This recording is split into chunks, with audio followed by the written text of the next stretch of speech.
한 주간의 이슈를 쫙 정리해드리고 다음 주 시장 준비까지 도와드리겠습니다. 위클리 뷰, 오늘 이 시간은요. 우리은행 WM솔루션 박석현 부부장과 함께하겠습니다. 부부장님 어서 오세요. 네, 안녕하십니까.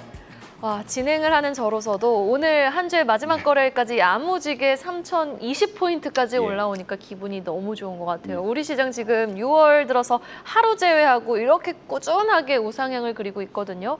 사실 너무 가파르게 오르는 거 아니야 하면서도 유동성 장세는 역시 유동성 장세네 이런 말들 많이 하시는데 이번 주 시장 좀 어떻게 보셨어요?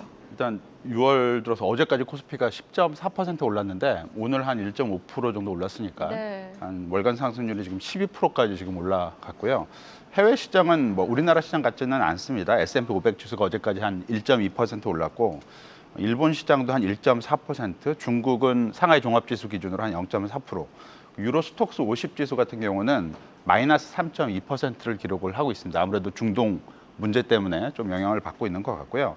우리나라 시장의 강세가 상당히 지금 뚜렷한데 아무래도 이제 대외적인 요인보다는 대내적인 요인이 크게 작용하고 있다라고 봐야 될 것 같고, 잘 알려졌다시피 지금 2차 추경이 본격적으로 이제 심의가 되고 있는 과정이고요. 한국은행도 기존의 금리 인하 기조를 좀 더 연장할 수 있다라고 얘기를 해주고 있기 때문에 이런 부분들이 한국 시장 측면에서는 긍정적으로 작용을 하고 있고, 특히 새 정부 들어서 주식시장 활성화 정책에 대한 기대가 상당히 높습니다. 물론 아직까지 최종 구체화된 어떤 그런 것들은 없긴 하지만 상법 개정안이라든가 아니면 배당 정책의 강화 이런 부분들이 밸류에이션을 좀 끌어올릴 수 있다라는 기대감이 작용을 하고 있고요.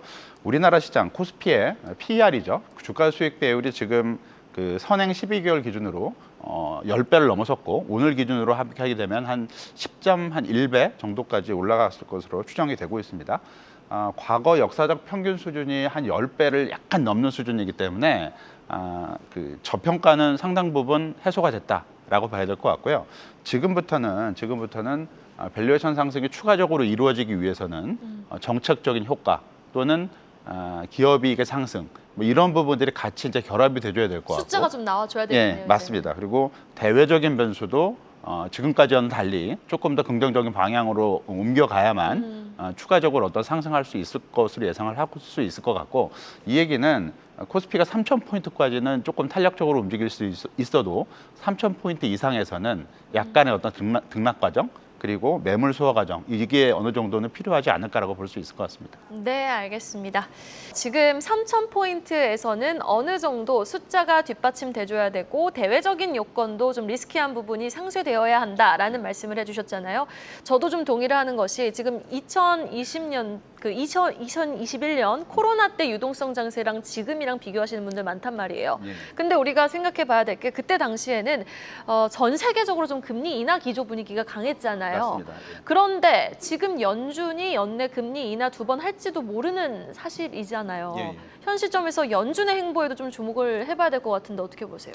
말씀을 아주 잘해 주셨는데요. 네. 네, 그 글로벌 정책 공정은 상당히 중요한 요인이고, 이게 이제 연준이 한국은행처럼 금리 인하, 통화 완화를 해줄 수 있을 것인지 하고는 있는데 그러면 언제 다시 재개할 것인지 이게 포인트인데, 어제 이제 그 FOMC 결과로 봤을 때는 그 부분에 대한 어떤 의문점이 좀 남아 있는 건 사실인 것 같습니다. 물론 올해 점도표가 그대로 유지가 됐고 내년 점도표가 한 차례 정도 축소가 되긴 했지만 시장에서는 이제 올해 점도표가 유지된 부분을 상당 부분 주목을 하고 있는 것 같고요.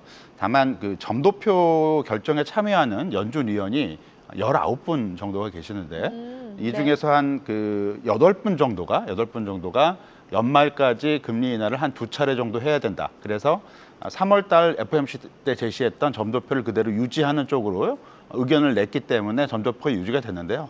주목이 되는 부분은 19분 중에 한 7분 정도가 금리 인하가 아니라 연말까지 동결을 지속을 해야 된다라는 의견을 내줬습니다. 2번 다요? 예, 맞습니다. 이제 이게 그 3월달 FOMC에서는 연말까지 금리 동결을 의견을 제시했던 분이 4분밖에 없었는데 요번에 7분이 됐다는 얘기고, 이 점도표라는 것은 중간값 갖고 결정이 되는 거기 때문에 네. 8분이 금리 인하 2차례를 얘기를 해줬기 때문에 점도표가 유지가 됐지만 무려 7명, 그러니까 점도표 중간값에 걸쳐 있는 8명에서 1명 모자란 7명이 금리 동결 지속을 얘기를 해줬다. 이 얘기는 다음번 9월 FOMC 점도표 발표 때 1명만이라도 입장을 바꾸게 되면 점도표가 바로 연말까지 동결로 바뀌어버릴 수도 있다라는 그렇게 얘기입니다. 되네요. 그러니까 변동성이 상당히 지금 커진 상황이다라고 볼 수 있을 것 같고 왜 이렇게 많은 사람들이 연말까지 연준이 금리를 동결을 해야 된다라고 주장을 한 것을 내면적으로 보게 되면 아무래도 물가 부분이고요. 요번에 미국 그 경제지표 수정 전망치도 같이 발표가 됐었는데 올해 성장률 전망치가 1.4%%로 낮아지긴 했지만 시장 컨센서스하고 동일한 수준이기 때문에 큰 영향을 미치지는 않았고 이거보다는 올해 PCE 물가하고 근원 PCE 물가 전망치가 상향 조정이 됐는데 이 상향 조정된 레벨이 시장 예상치보다 더 높은 수준으로 상향 조정이 됐습니다. 이 얘기는 지금 현재 시장이 예상하고 있는 미국 그 경제 환경 속에서의 물가 상승 압력 이거보다 연준이 생각하고 있는 물가 상승 압력이 더 높다라고 판단을 하고 있다라는 얘기인 것 같고요. 물론 이 관세 효과나 이런 부분들이 얼마나 물가에 영향을 미칠지 이런 부분을 확인을 해봐야겠지만 연준 내 상당수 위원들이 이 물가에 대해서 상당히 걱정을 하고 있다라는 얘기고요.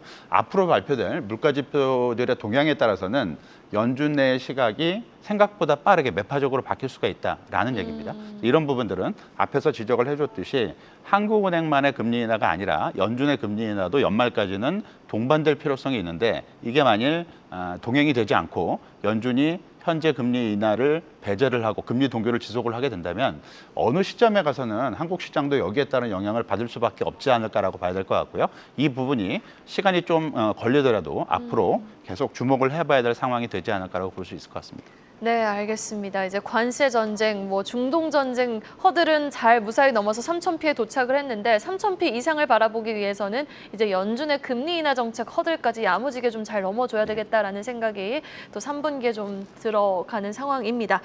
자, 그렇다면 다음 주 이제 3,020포인트까지 확인한 우리 시장에서 주요 일정에 따라 또 움직임을 가져가는 섹터와 종목들이 있을 것 같거든요. 우리 일정에 한번 주목을 해볼게요. 다음 주 우리 부부장님은 어떤 주요 경제 일정 좀 주목하고 계세요? 주 초반보다는 아무래도 이제 주 후반 쪽에 몰려 있는 것 같은데요. 그러네요. 25일 한국 시간으로 25일 새벽이죠. 새벽 5시 반에 이제 MSCI 측에서 그 시장 그 분류를 리뷰하는 결과를 이제 발표를 하게 되는데요. 네. 이게 뭐냐면 이제 MSCI 측에서는 선진국하고 신흥국하고 그다음에 프론티어 마켓 또는 독립 시장 이렇게 분류하게 하는데 가장 이제 중요한 시장은 아무래도 선진국하고 신흥국이고요. 한국은 지금 신흥국 시장에 포함이 되어 있습니다. 근데 네. 선진국 시장으로 만약 가게 됐을 경우에는 한국에 가게 됐을 경우에는 유동성 측면에서 상당히 큰 효과를 볼 수가 있기 때문에 이런 부분이 주목을 할 수가 있는데 패시브 자금이 확 들어올 수도 있는 맞습니다. 거잖아요. 이런 거 이게 그 선진국 시장으로 가기 위해서는 상당히 오랜 기간 동안 어떤 단계를 거쳐야 되는데 다음 주 목요일 한국 시간으로 25일 새벽에 발표될 이 그 평가 결과가 이거의 이제 첫 번째 단계다라고 보시면 될 것 같고요.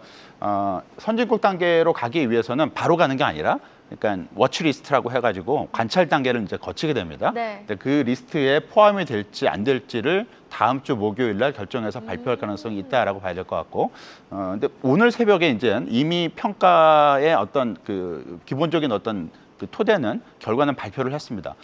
한국 시장의 어떤 그 평가 요소를 보게 되면 정량 평가가 한 18가지 정도로 MSCI 측에서는 제시를 하는데 네. 한국이 충족을 못한 부분을 지금 6개 정도로 발표를 했고요. 18개 중에요? 6개요. 그리고 작년에는 이게 이제 7개였는데 이제 공매도가 제기가 되면서 하나가 지금 해소가 됐고 네. 그리고 다른 부분들 그러니까 그 외환 시장을 일부 개방한 부분 그리고 거래 시장을 좀 연정한 부분 이런 부분들에 대해서 긍정적인 평가를 하긴 했지만 아직까지 한 6개 정도가 제한 요소로 지금 남아있다라고 볼 수 있을 것 같고요. MSCI 측에서는 지수 데이터를 사용하는데 이제 제한이 걸리는 부분. 이게 어떤 얘기냐면 거래소에서 산출하는 지수 데이터를 마음대로 해외 투자 기관들이 사용할 수가 없습니다. 비용을 지불해야 되는데 네. 이걸 이제 해소시켜 달라는 건데 이게 만만치가 않은 문제고요. 그리고 기업들의 영문 공시 부분 그리고 배당 공시의 어떤 그 시간적인 어떤 타임렉 이런 부분들을 지금 제시를 했기 때문에 문제점을 여전히 제시를 하고 있다, 지적을 하고 있다라고 봐야 될 것 같고요. 따라서 다음 주에 발표될 워치리스트에 한국이 포함될지 안 될지는 아직은 좀 불분명하다라고 볼 수 있을 것 같고요. 네. 만일 포함이 되게 된다면 어떤 현상이 벌어지게 되냐면 큰 어떤 요인은 벌어지지는 않을 것 같습니다. 기대 심리가 좀 작용할 수는 있긴 하겠지만 이게 어떤 그 앞으로의 어떤 흐름을 추적을 해보면 워치리스트에 등재를 해서 실제 선진국 시장의 편입 결정까지가 1년이 걸리고요.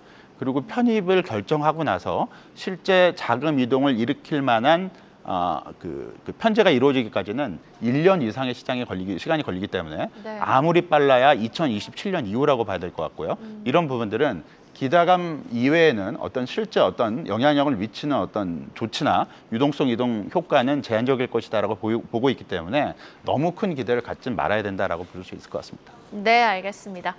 자, 그리고 반도체 일정이 하나 더 있는데 예. SK하이닉스 오늘 뭐 맥커리 보고서에 힘입어서 주가 5% 가까이 뭐 동시호가 상황에선 급등하기도 했거든요. 마이크론에서 지금 가이던스 상향 조정이 나오면 또 한 번 하이닉스에는 훈풍 아닌가요? 맞습니다. 그 마이크론 테크놀로지의 실적 발표가 이제 그 25일, 그러니까 26일 새벽에 한국 시간으로 이제 발표가 되게 금요일 되고요. 오전이죠. 예, 우리 맞습니다. 시간으로. 네. 마이크론 테크놀로지가 이제 8월 결산이기 때문에 이번에 발표된 실적은 25년도 회사 회계년도 기준으로 3분기 실적에 해당을 하게 네. 되겠고요. 마이크론 테크놀로지를 왜 주목하냐면 작년 이후에 마이크론 테크놀로지 주가랑 SK 하이닉스 주가랑 거의 똑같이 움직인다라고 맞아요. 보시면 네. 될 것 같습니다. 약간 마이크론 테크놀로지가 변동성이 좀 더 크고 하이닉스가 약간 작을 뿐 거의 똑같고요. 올해 상승률도 어제 기준 마이크론 테크놀로지가 플러스 45%, 오늘 그 하이닉스가 오른 부분까지 합하면 역시 45% 정도를 기록을 하고 있기 때문에 수익률도 거의 이제 대동소이하다라고 볼 수 있을 것 같은데, 두 회사가 같은 이유는 아무래도 HBM이라는 메모리 반도체를 연결체로 해서 업황 전망을 공유하고 있기 때문이다라고 볼 수 있을 것 같아요. 근데 주목이 되는 부분은 마이크론 테크놀로지의 올해하고 내년도 EPS 전망치가 올해 연초 이후에 거의 변하지가 않고 있습니다. 오히려 약간씩 하향 조정되고 있고, 분기 실적 발표 직전에는 오히려 소폭 하향 조정폭을 키우고 있는 과정이기 때문에 중요한 부분은 4월 이후에 마이크론 테크놀로지나 SK 하이닉스나 주가가 많이 올랐는데, 이런 주가 상승 그리고 추가적인 어떤 주가 상승이 뒷받침될 수 있기 위해서는 다음 주 목요일 발표될 마이크론 테크놀로지의 실적, 그리고 더 중요한 거는 이 회사가 제시하게 될 실적 가이던스가 예상보다 좀 좋게 제시가 되면서 EPS 전망의 상향 조정 전환이 이루어질 수 있어야 앞으로의 주가 흐름을 긍정적으로 예측해 볼 수 있을 것 같고요. 그렇지 않을 경우에는 약간 실망 매물이 나올 수가 있기 때문에 다음 주 일정 중에는 아무래도 다음 주 목요일 아침에 예정된 마이크론 테크놀로지의 실적 발표, 그리고 향후 실적 가이던스에 대한 어떤 긍정적인 부분의 제공 여부, 이 부분이 가장 중요한 포인트로 작동을 하지 않을까라고 볼 수 있을 것 같습니다. 네, 알겠습니다. 다음 주 MSCI의 연례 시장 분류 결정 소식과 함께 마이크론의 실적 발표 한번 주목해 보도록 하겠습니다. 지금까지 우리은행 WM솔루션 박석현 부부장과 함께 해봤습니다. 부부장님, 오늘 말씀 고맙습니다. 네, 감사합니다. 계속해서 다양한 경제 이슈를 알고 싶다면 구독과 좋아요, 알림 설정 부탁드립니다. AI 캐스터 권미정이었습니다.